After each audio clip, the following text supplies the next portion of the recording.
Now we're going to do some, so the first type of problem you're going to see is talks about mean, center, shape, and spread, right? We talked about, for proportions, how to address those things, right? And then we did a couple questions like that. The next one, they're going to ask you questions about what is the probability? What is the probability these things will happen? Okay? So we talked about the steps. I got to do 4 things. Number 3, I only have to do if I'm asked, but I have to do 1, 2, 4, and 5. Okay? So here we go. Question. The bad apple problem. So a large shipment of apples come on a truck and are to be inspected before they're being sold to the public market. So they come on a truck. Before they're allowed to be sold to the public, they have to be inspected. The inspectors will select a random sample of 150 apples. So they're not looking at every apple, right? This is what they do in packing houses. As the fruit or whatever vegetables come in from the field where they're picked, in the packing houses they inspect them. Okay? And if they get a certain number or a certain percentage that are bad, they throw up a red flag and say, nope, we can't do these. We can't send them off to be sold. Okay? So it's the same thing. The inspectors will select a random sample of 150 apples from the truck. If more than 5% of the sample is bad, then the entire shipment is sent back. Okay? Suppose that in fact 9% of the apples on the truck are bad. Okay? We actually know it's 9%. 9% of the whole truck, of all of the apples on the truck, are bad. So that's saying, what is the probability that the sample out of the 150 will be bad? More than 5%. Okay? First thing you got to do when you're doing these problems is label everything. Label everything. What do you know? Okay? So we have thing we have is random sample of 150. So we're going to label that. N is 150. Okay, that's the first thing. We're going to make our determination. We're going to make our judgment based off the sample. Okay, and that's 150. If more than 5% of those are bad, then the whole shipment is rejected. Suppose that in fact 9% of all of the apples are on the truck are actually bad. Okay, so 5% is kind of the marker. More than 5%, send them back, rejected. Less than 5%, we're okay. 9%. What does that represent? What is 9%? That would be P, right? That's the proportion of all of the apples, right? So I'm going to label that P equals 0.09. 9% is a parameter. Okay. What is the probability that the shipment is accepted? When is it accepted again? When can I accept a shipment? When what happens? Less than 5%. So that's what they want to know. So the question is, when has to be less than 5%, right? So less than 5%. If it's less than 5%, I'm good. Okay, that's what the question is saying. Accepted is less than 5%. Anything above 5%, rejected. No equals because I was looking, it says more than 5%. Oh yeah, you can do equals because it says more than 5%, right? So if it's 5%, it would be okay. 5% is okay. Okay, so the first thing we got to do is called defining the parameter. We actually have a parameter, 0.09. Okay, so we're going to put P equals, in words, who or what does 9% represent? All of the bad apple, the true proportion, right? The true proportion of bad apples on the truck. We have to define that in words. The true proportion of bad apples on the truck. That's 1 point for that. The true proportion of bad apples on the truck. Not just from the sample, but from the whole truck. Sometimes they give you that number, sometimes they don't. But we'll always be able to write it out. Okay? Okay. Next thing, check the necessary conditions. This question came from a sample of 150, right? It comes from a sample of 150. I don't have access to all of the apples. I just have access to 150 apples. So I'm basing my decision on those 150. So when I do that, I have to use conditions or assumptions. We talked about these yesterday. Okay, so I wrote them up here. Okay, so our second step is to do that.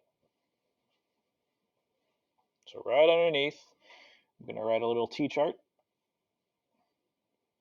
just like I did on the board. One is conditions, and one is called check. Condition 1 says, was the sample an SRS? Was the sample an SRS? So we go back to read, and it says a random sample. So yeah, we assume that they know what they're doing. We assume that whoever's taking the sample knows how to actually take a random sample. Okay? So we were going to say for that one, we're just going to say stated. Check. Okay? The next one is the 10% condition, right?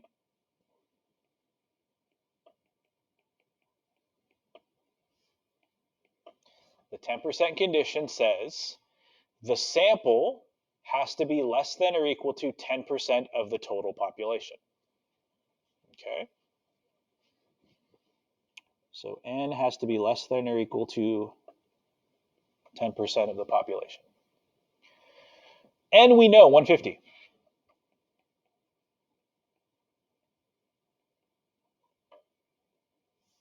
We don't know big N though. They didn't tell us how many, they didn't tell us big N. So we're going to have to put it in words. If we don't know the number, we put it in words. So in words, what would big N be? If little n is the 150 apples from the sample, who is big N? Or what is big N? Okay, so be more specific. There you go. All the apples on the truck. All apples on truck. If we have a number, you just put the number. But we don't have a number, so we put it in words. So to be less than or equal to 10%, there has to be, what is it, 1,500? 1,500 or more. There has to be 1,500 or more apples. I don't know if there are, and that's not my job. We're just statisticians. We're not working for the company. We're just objectively looking at this. So if there's more than 1,500, we're good. If not, no. Last one.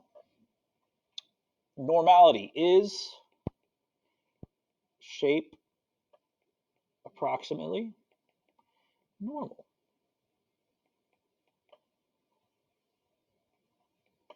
Okay. Yesterday we talked about this. N times P is greater than or equal to 10, and N times 1 minus P is greater than or equal to 10. So we have to check those out.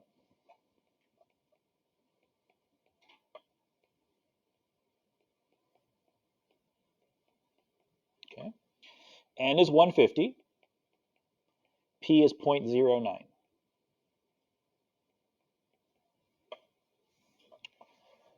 So 150 times 0.09, what do you get? 135. Times 0.09? There you go. It's going to be 13.1. Say it again. 13.5.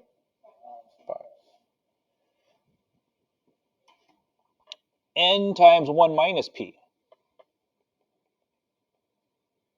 So that would be 0.91. Is going to be 136.5, yeah. Both of them check out.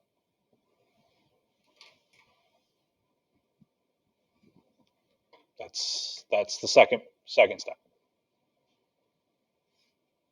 Okay. Last two steps are actually figuring out probability. Okay. So next step says use the normal model. So we're going to draw and we're going to label and we're going to shade. Draw, label, and shade.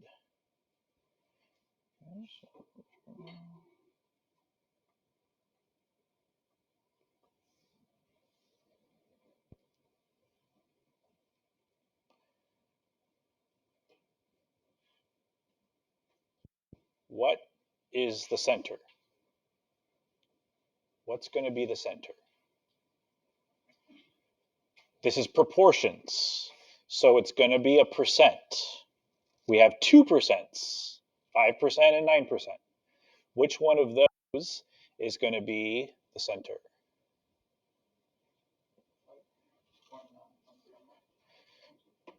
Let's see.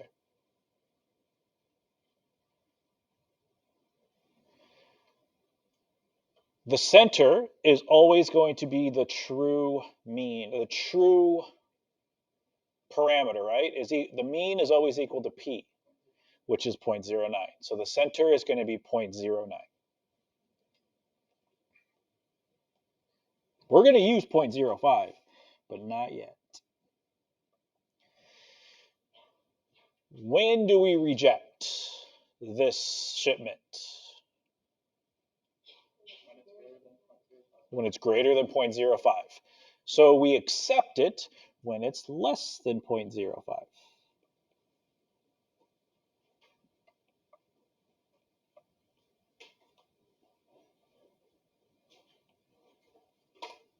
Okay.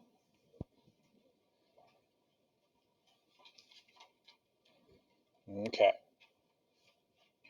So we got to find that number when we're done. So z-score, right? Z-scores, first we got to do z-scores. So z equals 0.05 minus 0.09 over, what's the standard deviation?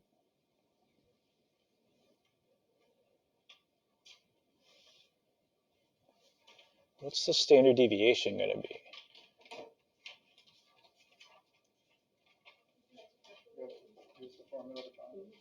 Yeah, we got the formula up here, right? We've used it before. We used it for this guy right here, this problem right here, and then we got it from right here. Okay. This equation is given to you. This equation is given to you. It's on the formula sheet. Okay. So that's how we're going to find, that's what we're going to use. Okay. So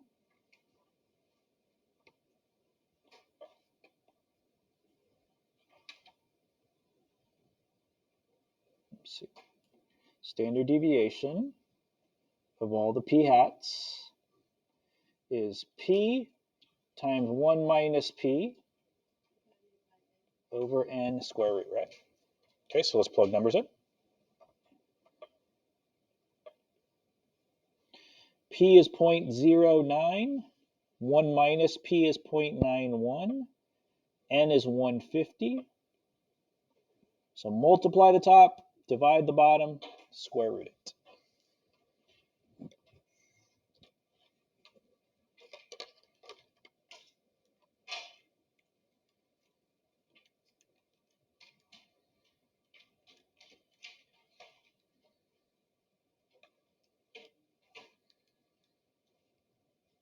Okay, 0.023.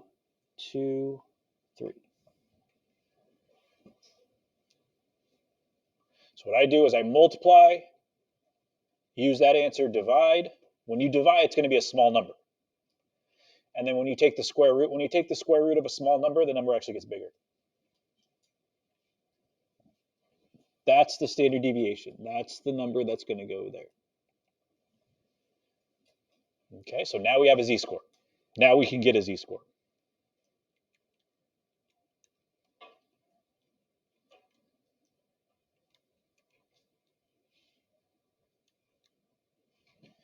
We get negative 1.74.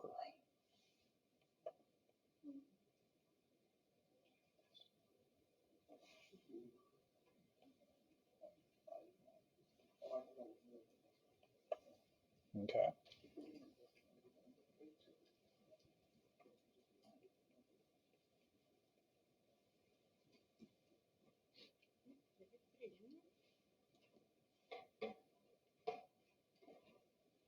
Okay.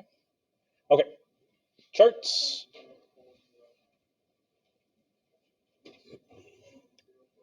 Zero four. 0.0409. So is that shaded or unshaded? If it comes from the chart, is it going to be the left side or the right side? Always the left. Always the left. If it comes from the chart, it's always going to be the left side. So I don't have to subtract it from one hole. Okay. That's the calculated. The last one is make sense of it. What does that number mean? Well, just answer the question, right? So use the question as your sentence frame. The question says, what is the probability that the shipment is accepted? The probability that the shipment is accepted is 0.0409. The probability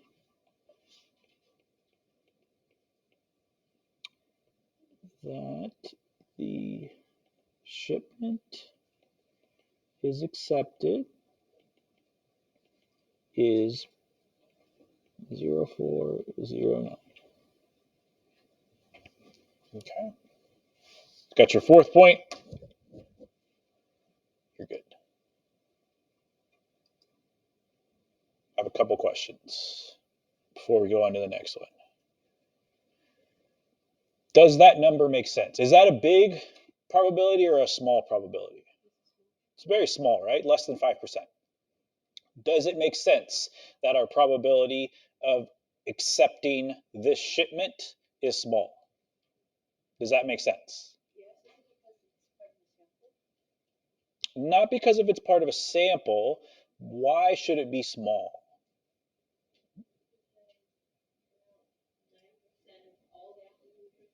Yeah, we already know that the truck is bad. We already know that the truck is filled with too many bad apples. So we already know the answer, right?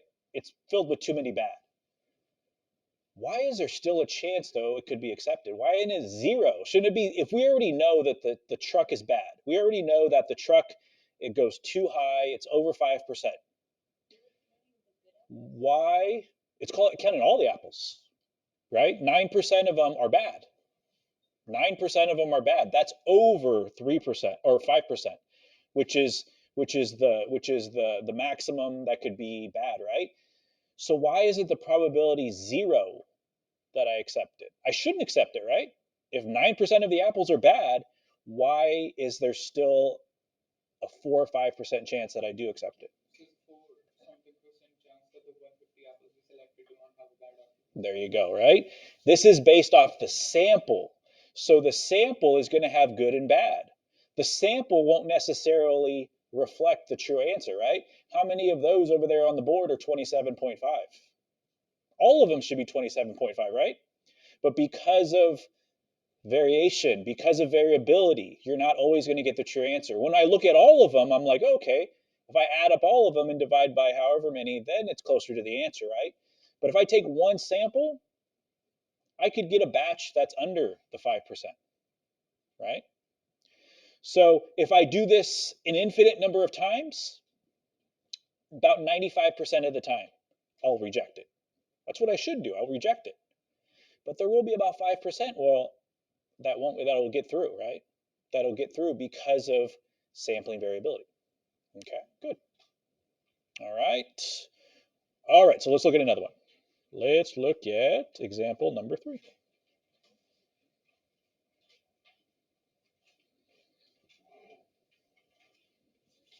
We'll do this one together, and if we have time, we'll do one more where I'll let you guys do it on your own. Okay, tomorrow I'm going to give you some time to do your assignment in class. I'm not going to do anything new. I want to give you time to do your assignment, so I'll have your assignment ready to go.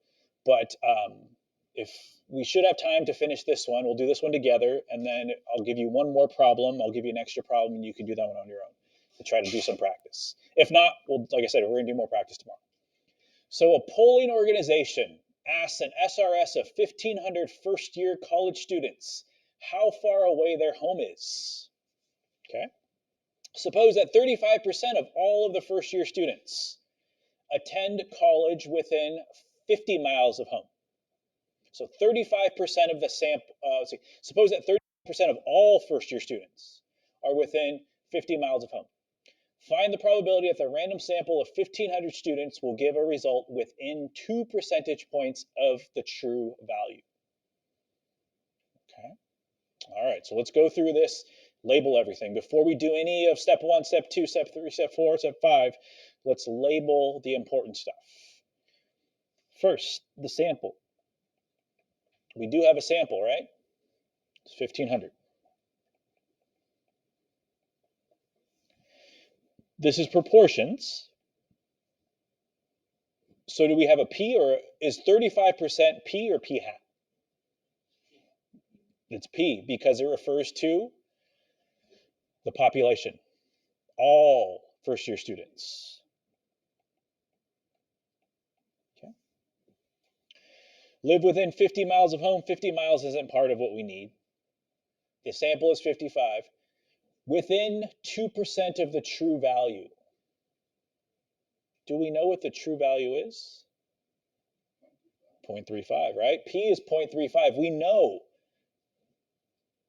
the true value. We know the answer.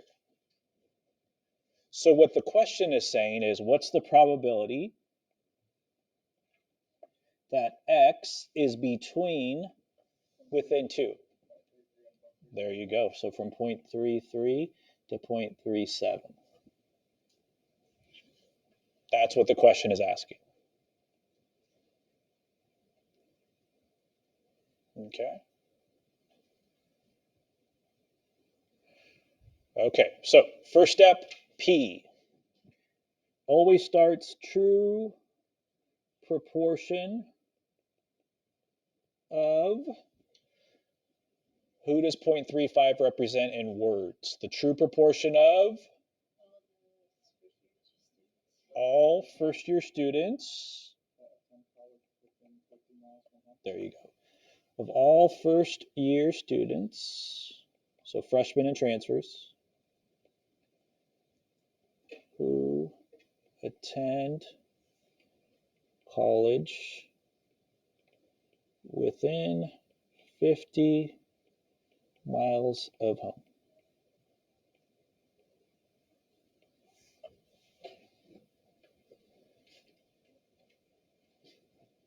Okay.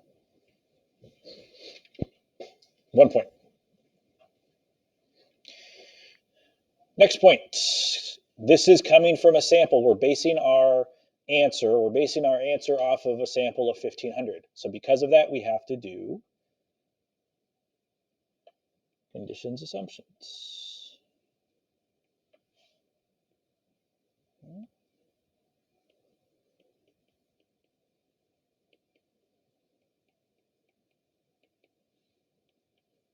SRS. So the sample of 1,500, it says, was a random sample. So again, we're going to assume that they know what they're doing, random sample correctly. So we'll just say stated.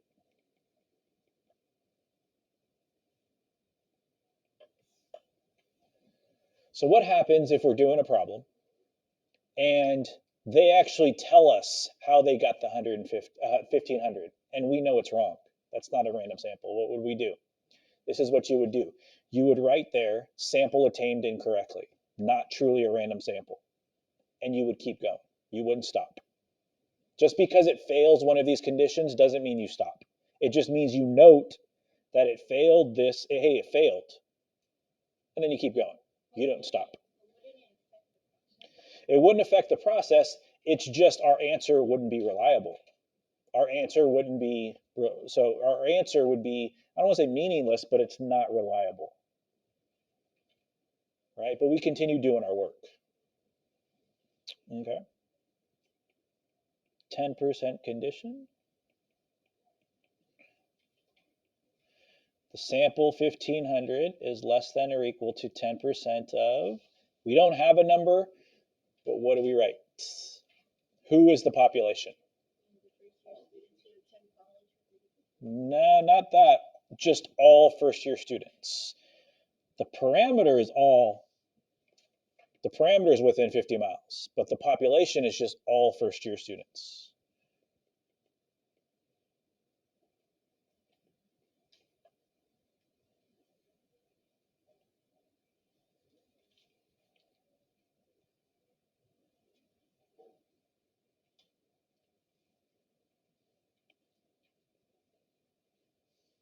Okay. So again, I don't know. They don't tell me how many first-year students are there. I don't know how many. So if I had that number, I'd plug it in, but I don't. So I just state it and move on. Is shape approximately normal?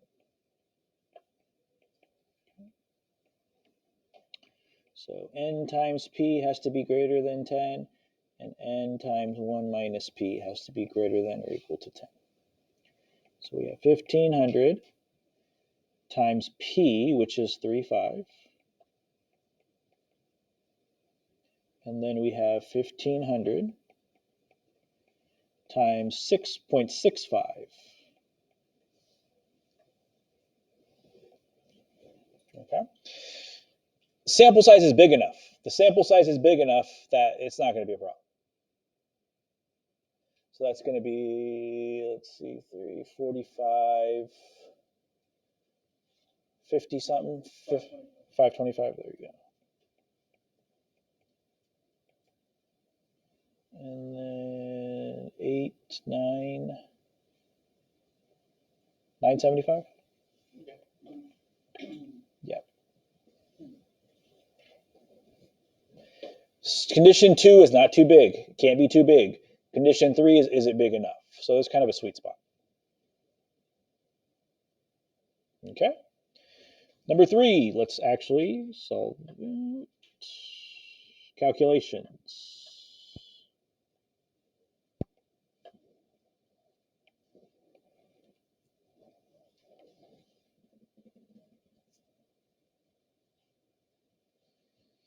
What's the center going to be? 0.35. That's the parameter. Okay. Now we go back up to, they want to know within 2 percentage points of the true value, which is 0.35. All right, so 0.2 higher, 0.02 higher, and 0.02 lower.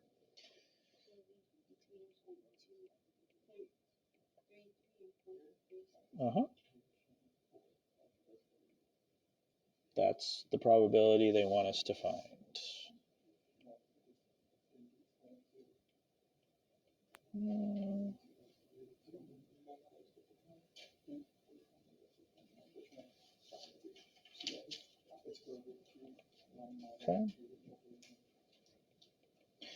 Okay, so we're doing an in-between thing. So we got to find 2 z-scores. We got to find the z-score for 0.33 and the z-score for 0.37. So the z-score for 0.33 is going to be like that. We still have to find the standard deviation though, right? We haven't done that. So p 1 minus p divided by n square root.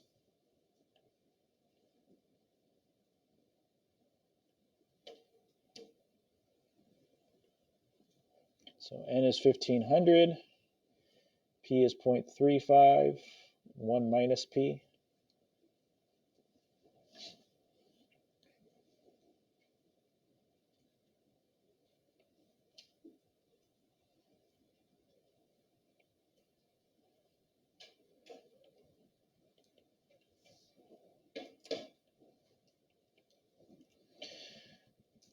So don't put it all in once. Sometimes if you have these calculators, you try to put everything in at once.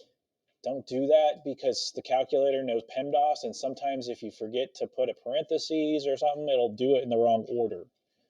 So I just go the top 0.35 times 0.65, then divide by the gives you a really small number. And then take the square root, and you still get a small number, but at least it's not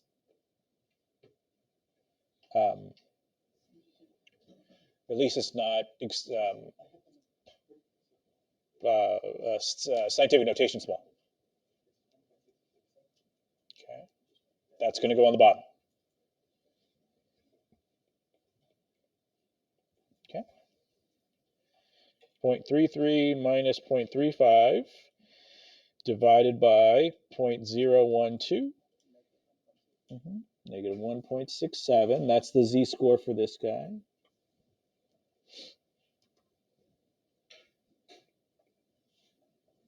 So that'll give me the probability left of 0.33.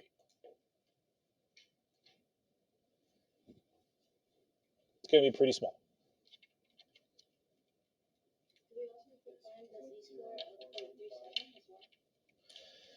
Yeah, so we're not done yet. Yeah, this will just be the left. This will be the part that I don't want. 0.475.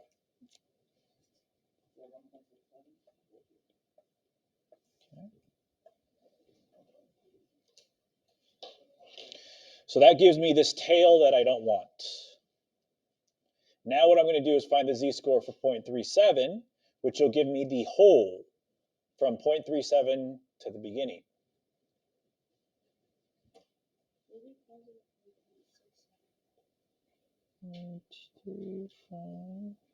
Yeah, it'll be the same number, same z-score, just positive, because it's symmetrical.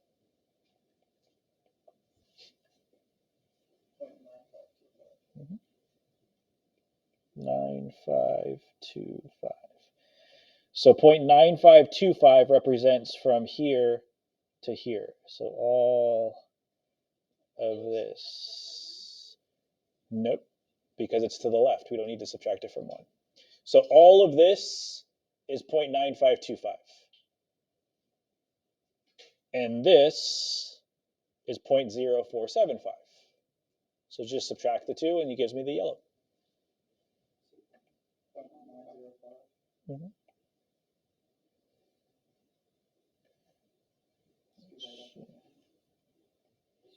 So 9525 minus 0.0475 equals 9050.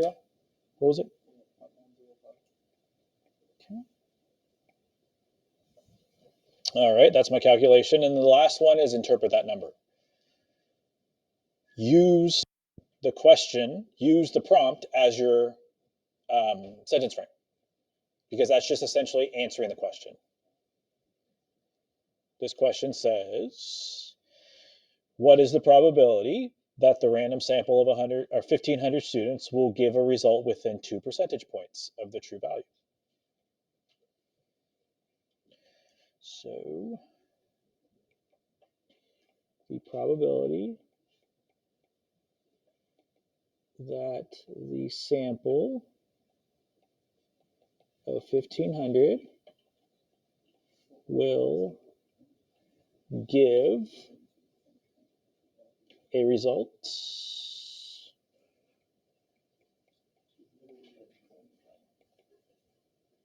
within 2 percentage points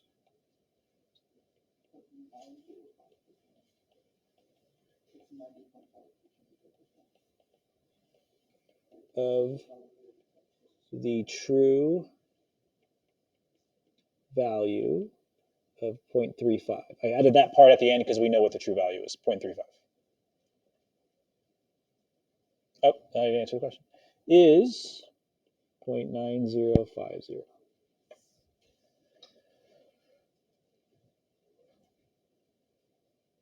Okay. And you're done. Okay. So you guys have done a lot of it. You guys have done step 3 and 4. The last 2 steps, these 2 steps here, calculations, the questions, you guys have done that before many, many times. The new part is this part up here, addressing the parameter and then doing the conditions, assumptions. Okay. Okay, so I'm going to give you one more problem. It won't take you very long. I'm going to give you one more problem. It's not in your notes. wasn't sure if we'd have time to do it, so I didn't put it in your notes, but here we go. I want you to, so find somewhere to do it. If you run out of room, just find a piece of scratch paper or something somewhere. If you can find room there, you can include this in your notes.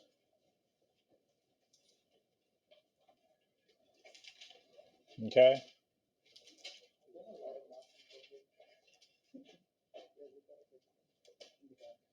All right. So we'll do this one. I'll give you about 5-10 minutes or so, and then we'll go over.